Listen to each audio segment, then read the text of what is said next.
কোনো দিক নেই, আমার কাছে মনে হলো যে অনেক মানে বাস্তব নিয়ে আসলে আমরা যারা খুব ভালো ছিল। এবং আমার মনে হয় যে রিলিজিয়াস নিয়ে যে ব্যাপারটা, এটা খুব এই সময়ের জন্য খুব ভালো একটা বার্তা বলতে পারি, ভালো ছিল।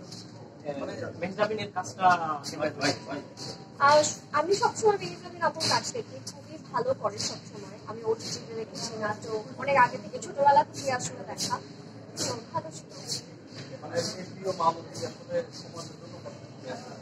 এটাই বললাম যে বাস্তব জীবনের একটা কাহিনী, এবং আমার কাছে এই টাইপের জনরা আসলে আমরা আমার মনে হয় মুভিতে আমরা দেখি না, বিগ স্ক্রিনে। সো এটা একটা ভালো উদ্যোগ ছিল আমাদের যারা হচ্ছে নারীবাদী আছি তাদের জন্য। এটা খুব সুন্দর একটা বার্তা।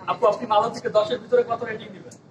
মালতীকে 10-এর ভিতর যদি দিতে চাই তাহলে 8 দিব, কারণ আরো কিছু অনেক কিছু অ্যাড করার জন্য, বাট ইট ওয়াজ গ্রেট। আচ্ছা, দর্শকদের চাপটা কেমন দেখলেন? এটা কতটুকু জনপ্রিয়তা পাবে বলে মনে করেন?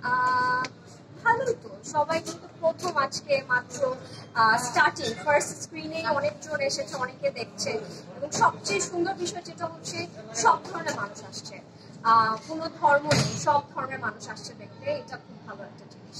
আর একটা কথা, আমরা কি তাহলে বলতেই পারি যে সিনেমার সুদিন ফিরে এসেছে?